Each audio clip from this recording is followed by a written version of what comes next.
Hey there folks, it's Glenn with the almost world famous Cactus Atlas standing on an old dirt road, a back way into Bodie Ghost Town, Bodie State Park, California, where I'm about to go explore on foot and tell you some history about that town.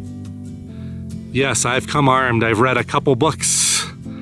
I've bought publications. I bought the walking tour map book. I've watched the half an hour long video they have running in town.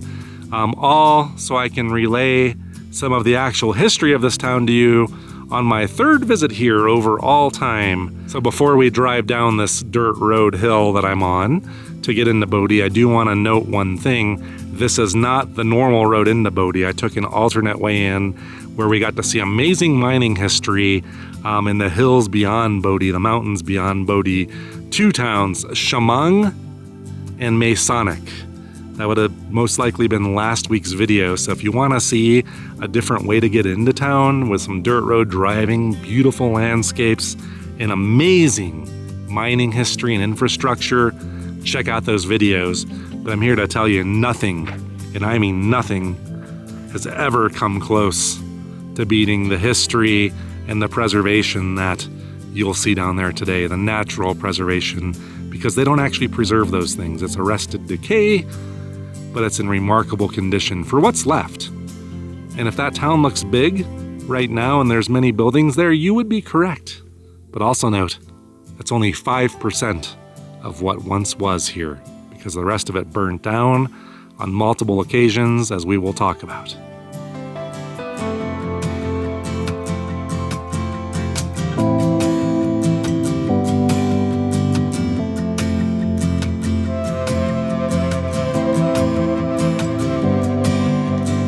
To understand the story of Bodie, it might help to understand the context of those times.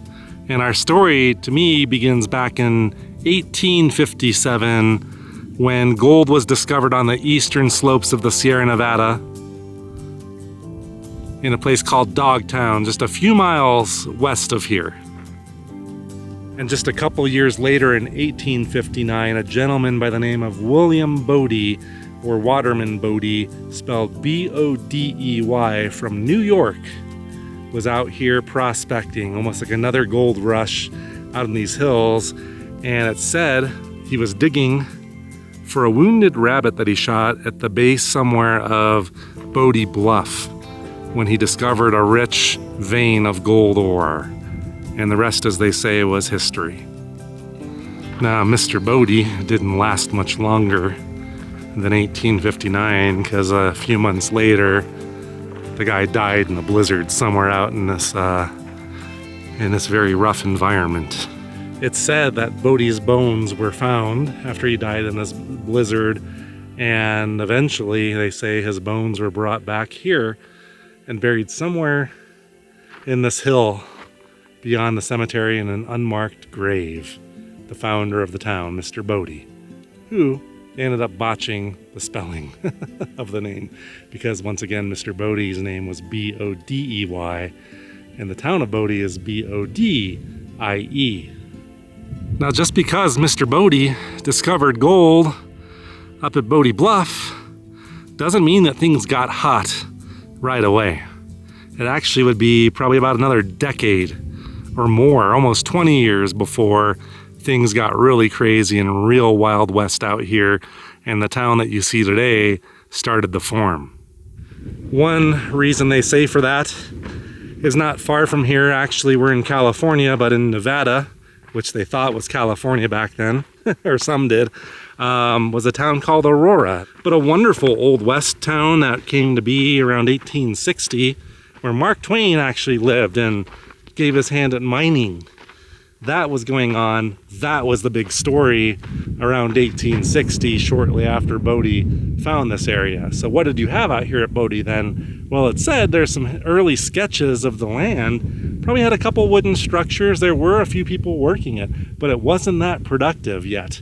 And there's a reason for that we'll get to when the real discovery happens later. But yeah, Aurora was the big thing. Beautiful ghost town, brick buildings, not far from here. Bodie, very sleepy, very quiet. Not much action in the 1860s happening out here yet.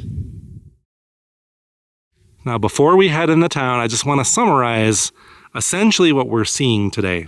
And and I want to point out the things that I think are cool. You are looking at one of the finest time capsules that I've ever seen.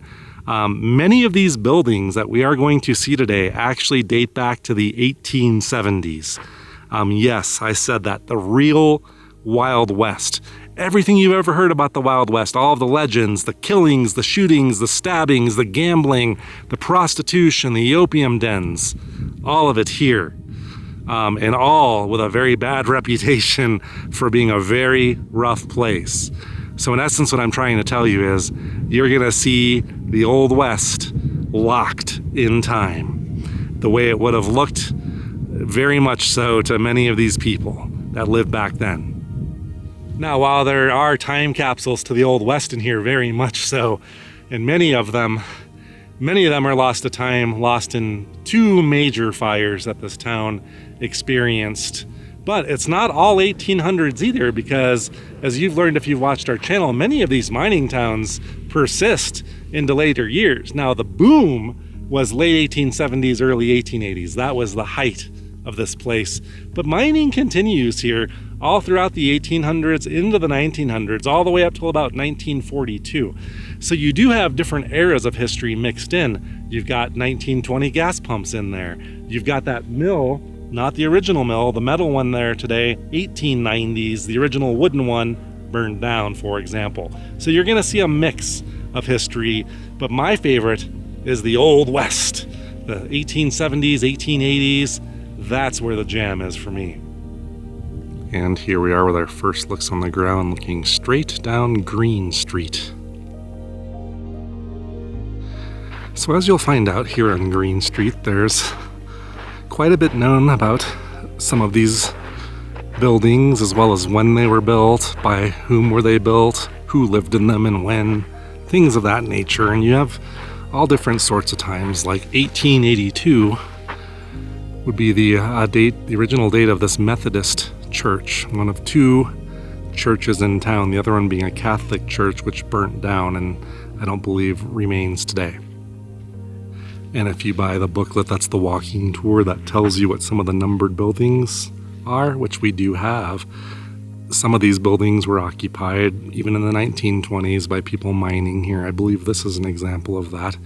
I don't know the date it was built. Not all of the information has that. Sometimes they do, but primarily this was, to me, the more affluent part of town, the nicer part of town, as it were, not where the bad reputation came from. Some of these old residences today, you can even still go inside and see original wallpaper in tatters, usually, on the walls, as well as peeking in many of the windows of these residences where much was just left as it was, locked in time.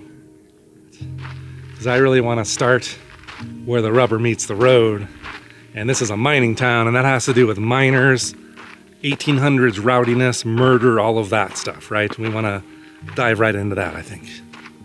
Let's do it.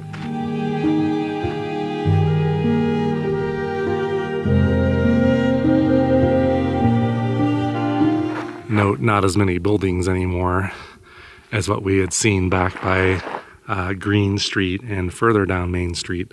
And that would be precisely because of fires.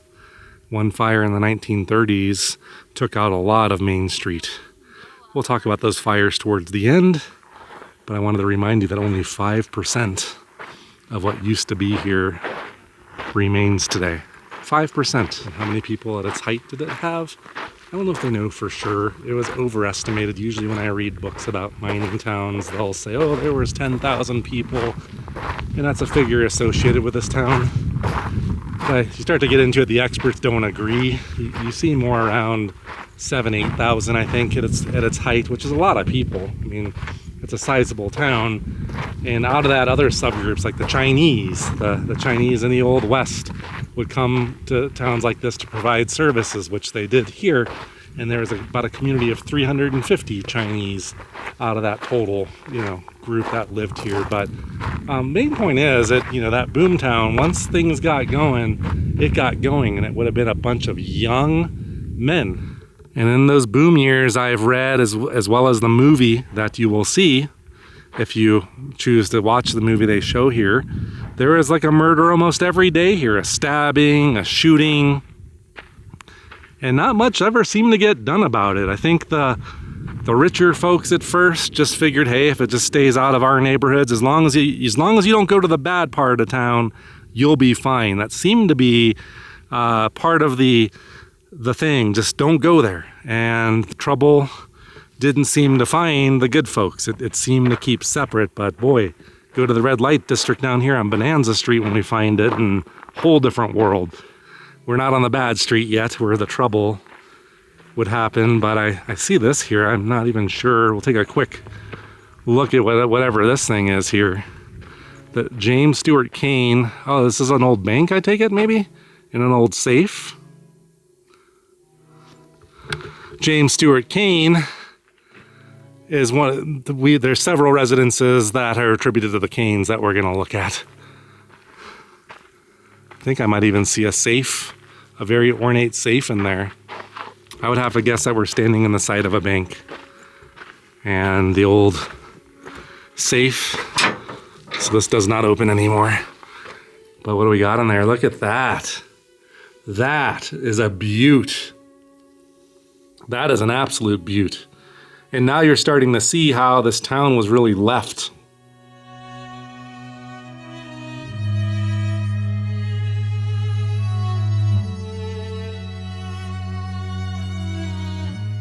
So if I'm right, I'm going off by memory, but I did bring my books in my backpack. I bet you that's the jail, and I bet you Bonanza Street is to the left of that. They do have like street signs. I don't think they're original, but they look old. That will tell us if we're at the right intersection. But as we walk through, you could see a lot of old structures just collapsed and missing and gone with time. And let's see, is this the jail? And if so, I know one story associated with this that we'll tell later, but a lynch mob, I believe this would have been the location, would have extracted a gentleman who ended up getting hung on Main Street for shooting somebody in the head.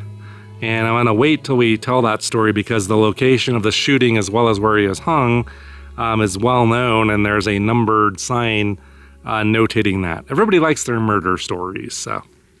And that there is the livery, so a place to take care of horses and such. But let's head on down to the bad part of town. I've never in any of my visits spent any time down here because I wasn't educated enough to know the layout of the town and where everything happened, really. Wow, I don't even know if you can walk down the original street anymore. It's grown over. Maiden Lane and Virgin Alley are the nicknames given to Bonanza Street. Mainly because this is where all the prostitute cribs were. Prostitutes would work and they'd have these little one-room shacks called cribs where they would conduct their trade. I have to imagine they've excavated at some point this area. I imagine you would find all manner of artifacts spread throughout here, but basically what we're looking at is the location. There would have been another street that ran parallel to Main Street, so a back street. Main Street also had a lot of saloons, but yeah, the bad element would have been back here on this north side of town. So you're looking at the bad place. And I do see people walk through here and make their own trails. I feel like we kind of have to. I want to see if we can find evidence of the old road maybe. But you can see I'm just walking straight through grass. There's holes, there's pits all throughout this thing, old residences, bricks, lots that you could break your ankle on. So I'm not going to go any further. I actually do see little depressions where I believe other buildings would have been, but I cannot spot the actual road. I think it ran pretty close to the jail, probably right where that sign is actually. Probably would have ran I bet you to the left of those buildings, I bet you. It would have just gone straight through here. And there are the remains, there are some bricks. I don't know if that's it, but there are, a little further down is a lot of a really big saloon and distillery that was owned here, I believe. You could still see the bricks of that. But yeah, everything else was made of wood and just burnt down or was disassembled and moved elsewhere on this property because maybe something burnt down in an area and they had to move it. You know, there are all sorts of reasons why buildings are no longer there. And a lot of the things that I've read, the movie will tell you just the sounds. You would hear gunfire probably 24/7, just people getting drunk and shooting their firearms all inside of town here. So this all sounds horrible to us folks in 2024, doesn't it? It's alien. We do have prostitution in 2024 in Nevada. We know this, but it's not on a scale, or it's not like it was back then. Not even close. So you could be quick to say, what bad people, what horrible freaking people to live like that and to do that. And I think to understand that, you really just need to understand the concept of the miner's life. Because these guys came here making barely any money. The movie will tell you, I believe they said it was either $4 a week or a month, something ridiculous. One of the books that I have mentions a miner from the 1920s that lived here that was making $1 a day, which would be more money if I'm right that it was $4 a week or something like that, that the 1800s miners made. But even in the 20s, $1 a day, it's not much money. And if you think, but now combine it with what the job itself entails and what it is, if you work in those deep, dark mines. You'd work some long shifts, that's for sure. You'd be down in the dark. And in this time frame, with candles, that you could like buy these little candle holders, you could stick it in the wall, little wax candles, you could barely see anything. And oftentimes the order of the day was you were holding like a big spike while another guy had like an 8-pound big sledgehammer and was like smashing that spike in that you're holding. I imagine many person must have missed and seriously injured people. I don't know. But you would have been doing that and then sticking explosives into the little holes you're making to blow away rock to then be mucked into buckets and ore carts, shoveled in basically, and then moved out of the mine, probably with human labor, mules, things like that, and then moved to processing in a mill, which probably would have been backbreaking work also to further break down those materials. But imagine that, and imagine the hazards. That's another thing the book and the movie mentions, the many hazards of being a miner. You are gonna really mess yourself up doing that. If you don't die, you may very well get sick from having breathed in silica dust all of those years, ruining your lungs, driving you to an early grave, or cave-ins.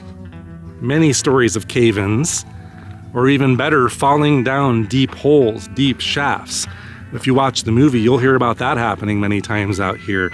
Many of them died, and the working conditions, quite frankly, sucked. They were really not good. So take that as a starting point, and then take that a lot of these laborers were probably in their physical prime, young, probably teenagers, maybe even younger, who knows, into their 20s, when their testosterone is at the greatest, and then you take all of that negative, bad stuff, a very backbreaking blue-collar existence, day after day after day, very little breaks, other than coming here and blowing all of your money on prostitution and gambling and alcohol.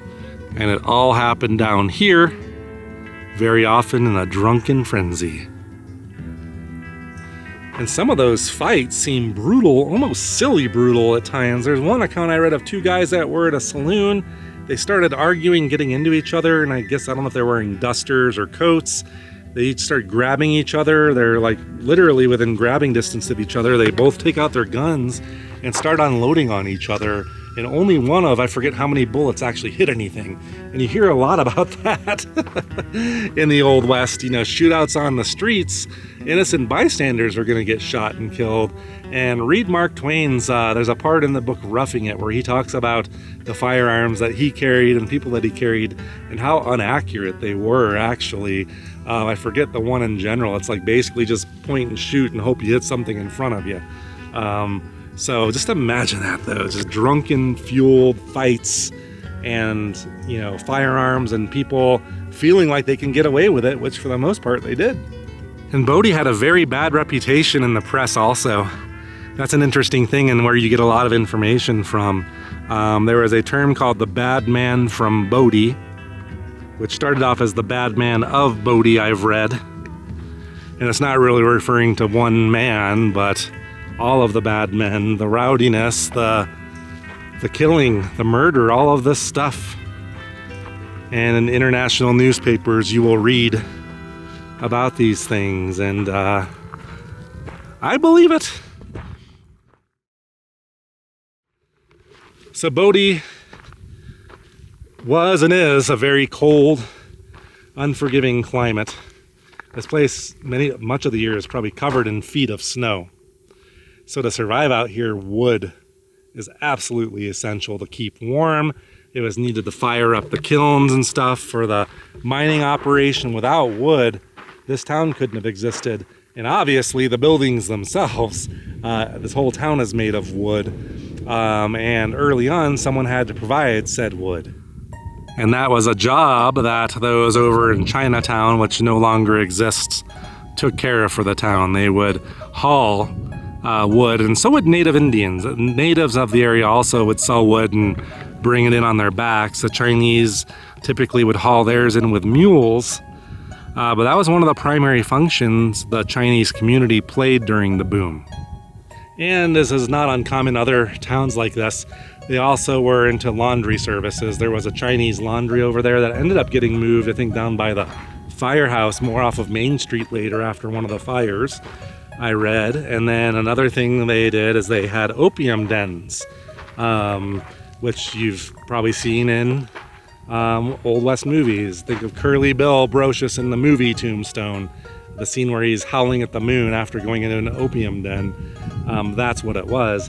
And it wasn't very much looked great upon because the Chinese would serve children, women, like, you know, they didn't distinguish between anybody. Anybody that wanted to go in there could go in there. And you did have miners, white miners would go into the opium den, just about everybody. So very, very different time.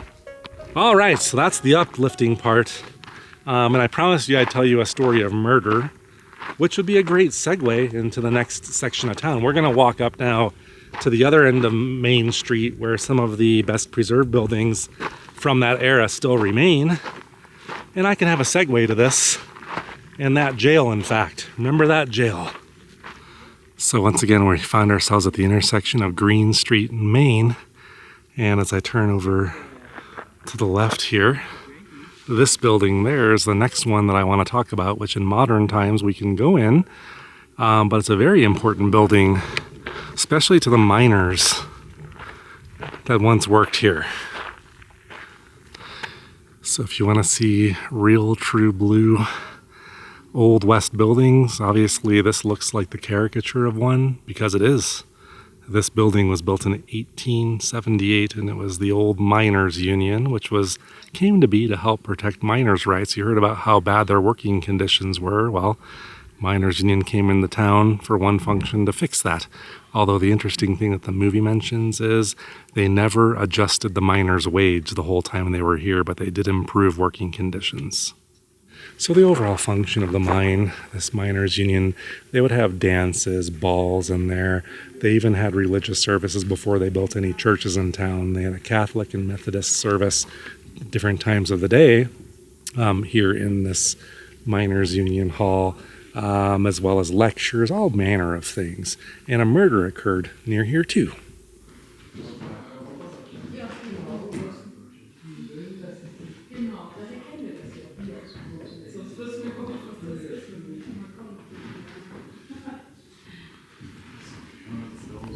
So yeah, the good old Miners Union building here. Very Old West looking too, isn't it?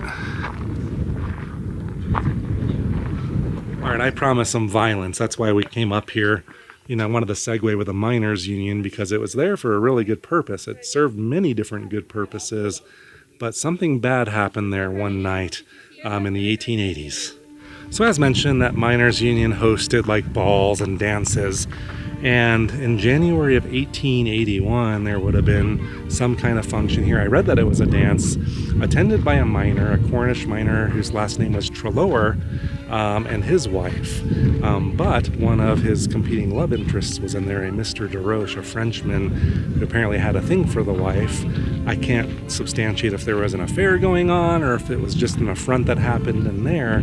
But what we do know is at one point as Treloar came out with Desroches onto the street in the early morning hours of January 1881. And in the dark, they would have walked down to a spot right down here where Desroches enacted his brand of justice.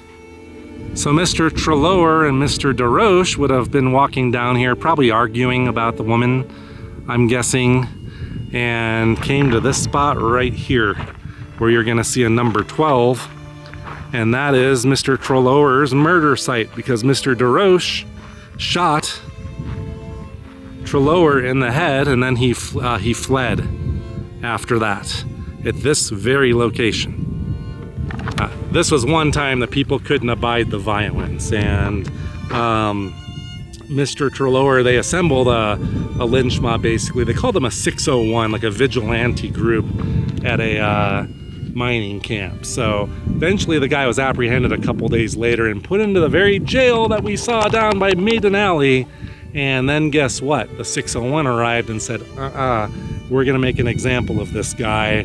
And they got him out of the jail. The constable got in trouble, like I told you, the guy that was running that jail back then, after that later. But they brought Desroches back to the scene of the murder. They went to a blacksmith shop and they got this device, this gallows, not for hanging people, but for like lifting wagons so they could work on them. They brought it to this location and then they hung the guy. They asked him, do you have anything to say? And he said no, and then they just killed him immediately.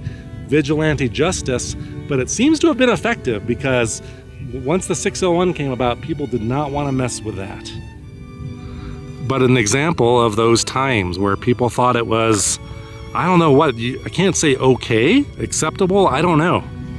But just to have I mean, I know things get heated when it comes to men and women and men fighting over women. It's probably one of the worst things, you know, probably the thing you add alcohol to the mix, you're done.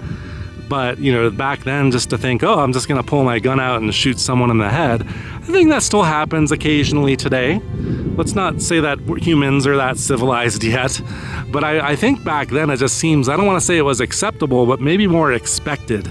But the 601 had their say that day and said, ain't not doing that anymore. Good for them. And that, I'm sure, is one of many stories, both known and lost to time, here on the streets of Bodie, of murder and violence.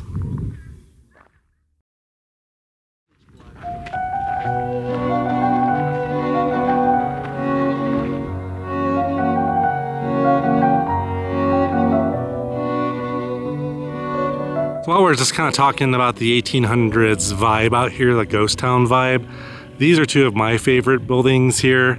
One that has the letters IOOF abbreviation, you can still make out on the top of the roof there. And then this brick building to the left of it.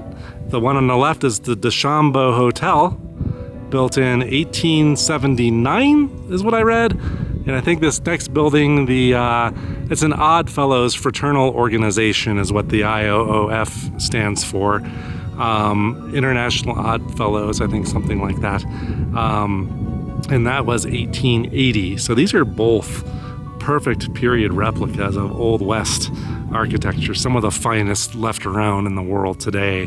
And this building on the left, in addition to being a hotel, also served as a post office. And if we peek through the windows, I think you could still see one of those like columnar things where they would put mail in. It'll make sense when you see it. So these things had different functions at different times throughout history, but that's primarily what it was.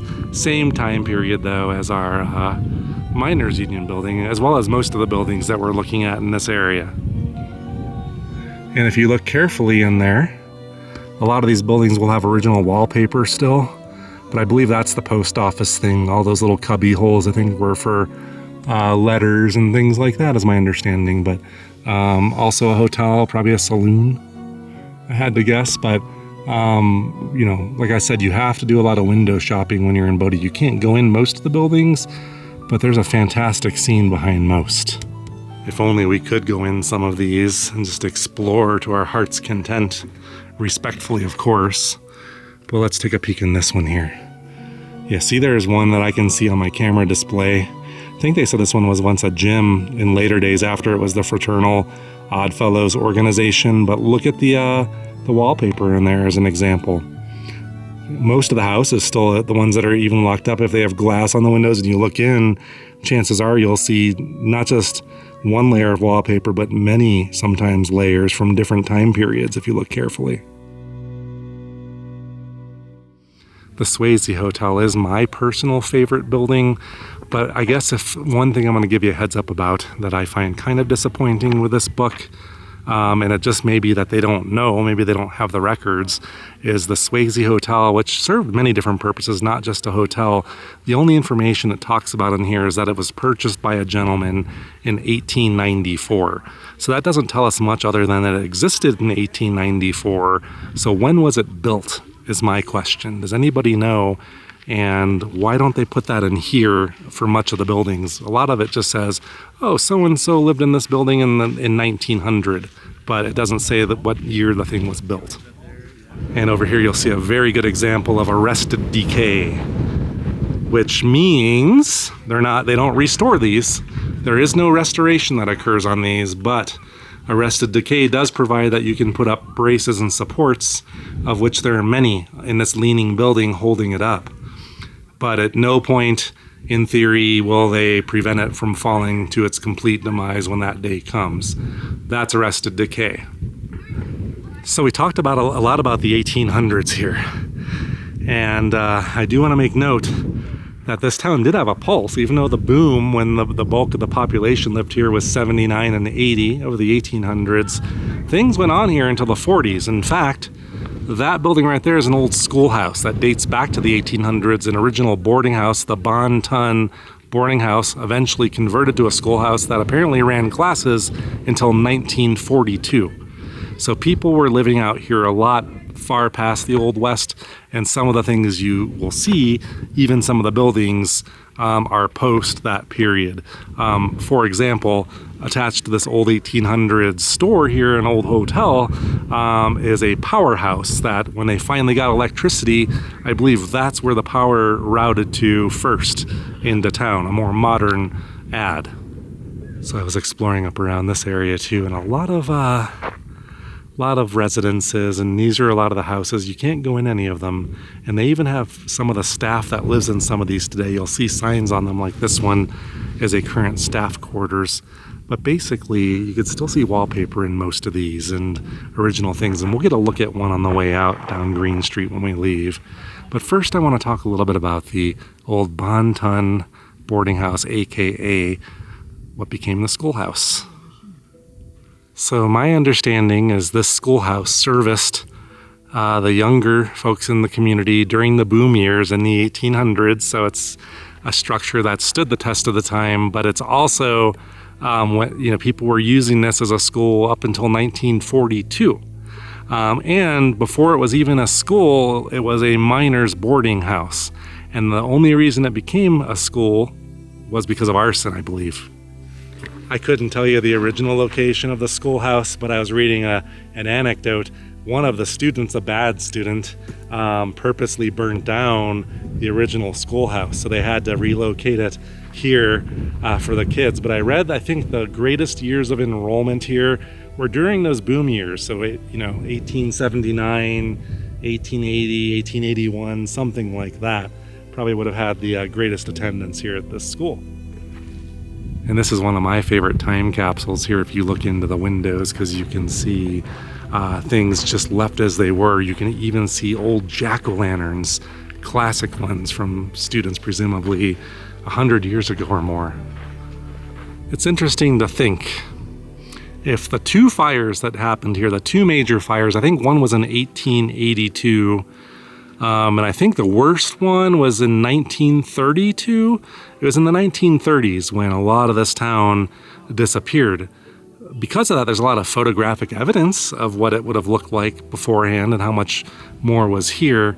But the fire in the 30s is the worst one because it was done by a little boy playing with matches in a lot, I think somewhere right off of Main Street. And I think that's the fire that probably wiped out most of Main Street. All of the old saloons and everything was here. It was a very young boy playing with matches. And that's why, kids, they say, don't play with fire. You destroy historic stuff. The interesting thing is, as far as ghost towns go, this one's actually pretty rare in that it didn't have as many devastating fires as some of the other ones. Think of Tombstone and other towns like that. Some have just been completely wiped away from time because of fires. This thing actually, for being made of wood, and as much wood as there was, even for what's left today, I think it's remarkable. And this thing has really stood the test of the time, even though 5% is left. 5%. And if you know what to look for and you do a little bit of reading, there's stuff from all different eras there. The mill might be one of the best examples. At one point that would have been just a wooden building. If it was still standing, it probably would have had the same coloration as the buildings around here, but that burnt down eventually. And it was replaced in the 1890s. I want to say 94 or 96, something like that. With that metal structure. So still an 1800s mill, but not as antique as the original. And speaking of the mill, in modern times, you can't wander about freely up there. They have that whole section fenced off, just so you know. But you can take guided tours. I think approximately three times a day they bring people there, but I think I missed the ones today.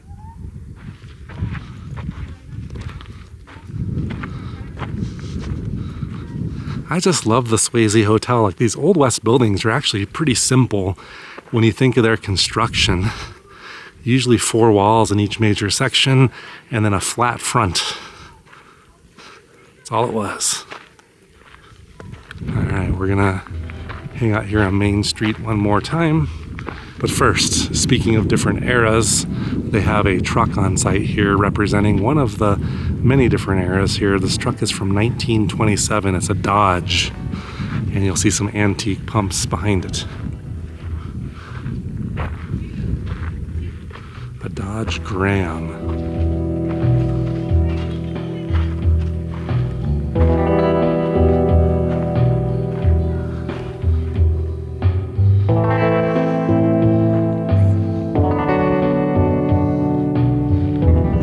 And here's a store with 1800s vintage, specifically 1879, owned by a Mr. Boone, a relative of Daniel Boone, actually, for real. So this is likely one that's been utilized throughout the years, many years past when it was built for the boom, but maybe one of the coolest storefronts from the 1800s of all time that I can think of. And all I can say is, if you play video games and you know Red Dead Redemption, this reminds me of some of the stores in that game. That game takes place, well, the second one that people are probably the most familiar with, I think it takes place in the late 1890s. And then the first game takes place in 1911, if you can believe it. But if I took some B-roll with the other camera the other day in here, but it's just a fantastic store, and it's still got stuff on the shelves. I just wish I could go in there and take a look at everything, spend a whole day in there. Here's another store, another building from the era. This one is 1880, the William and Lure store. You could still see some writing up there. I think it says Bodie Store on it. It had different names throughout time, and there was different things painted up there. And another building where you can kind of just walk back and peek through a window and see back in time the decorations on the walls that are still there today.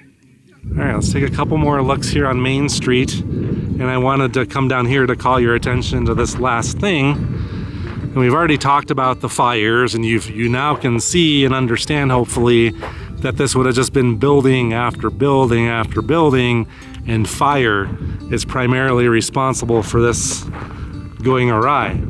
Now, one might say, well, this fire department did a crappy job then.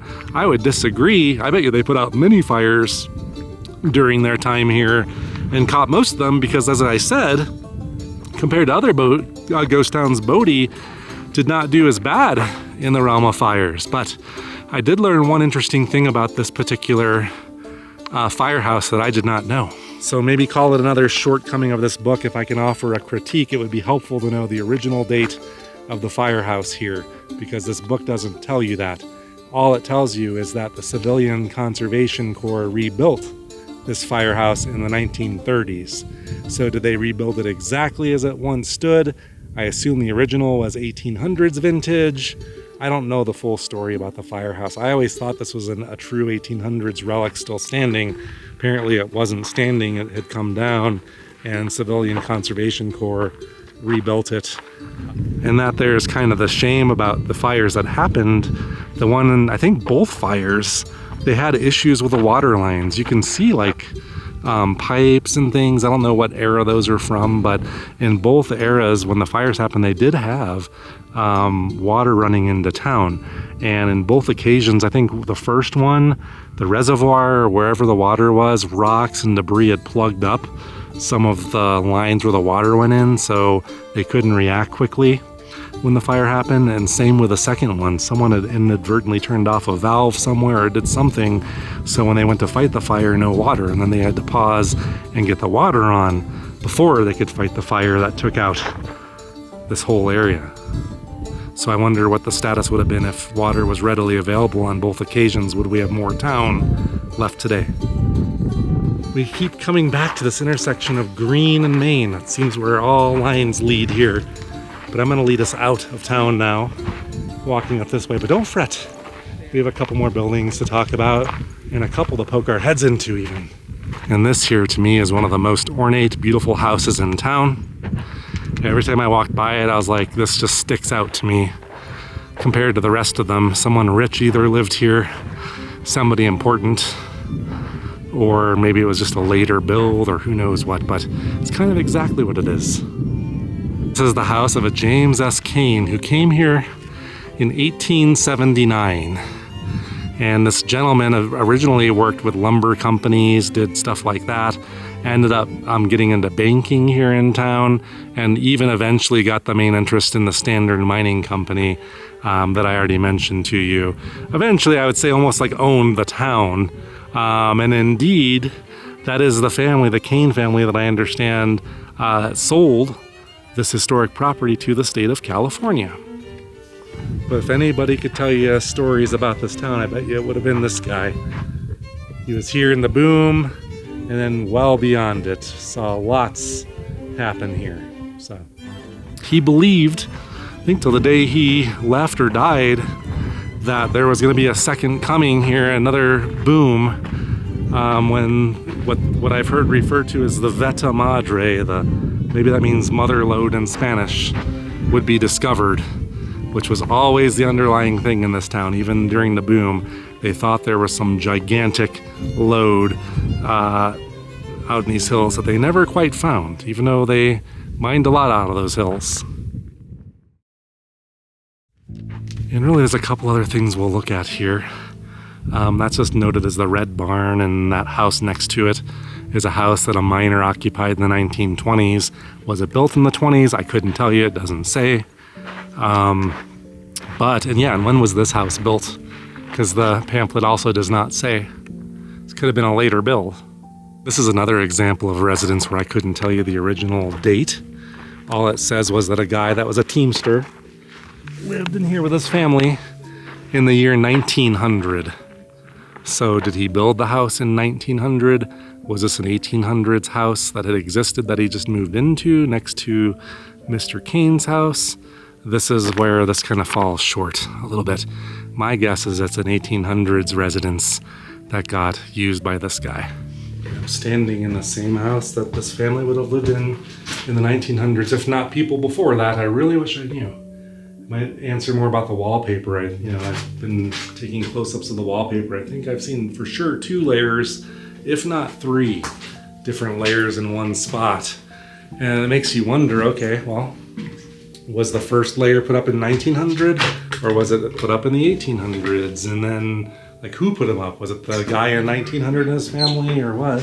And you also have the flooring still left here in pieces and tatters. It's like linoleum almost, but not quite. I don't know exactly what that stuff on top is. There's multiple layers of stuff. And then here in the dining room, you have even more flooring that's still from that period here. Here's some interesting photos. They're not the best quality, and I'm sure Amy's already shown you some, but this is the 1879 version of this town, and it's just wall-to-wall buildings all up and down Main Street.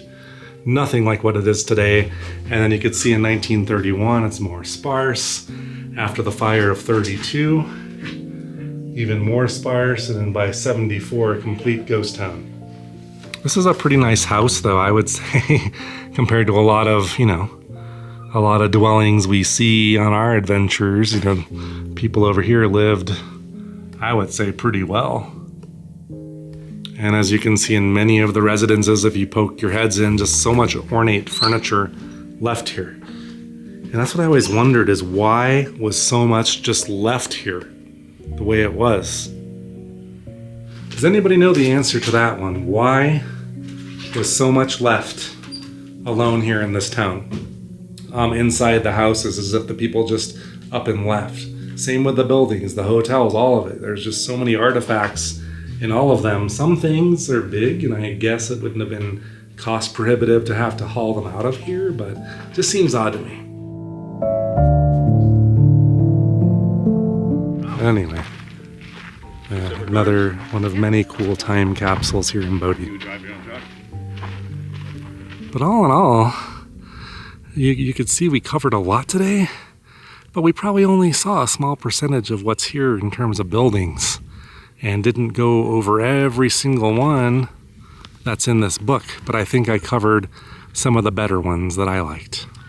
And I think that's gonna do it for today. I just wanted to go a little bit deeper than I ever have here at Bodie and actually read and research some things and surmise and it adds a lot when you do that, I would say, as opposed to just walking around and saying, oh, that's an 1800s building, that's an 1800s building. Now I got some facts.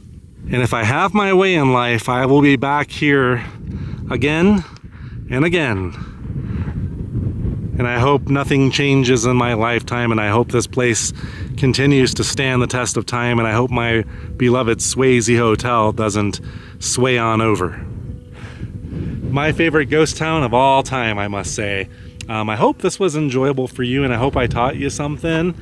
And if you like this, come back next week, because we will have more videos like this one waiting for you then. Thanks again, and we'll see you next time.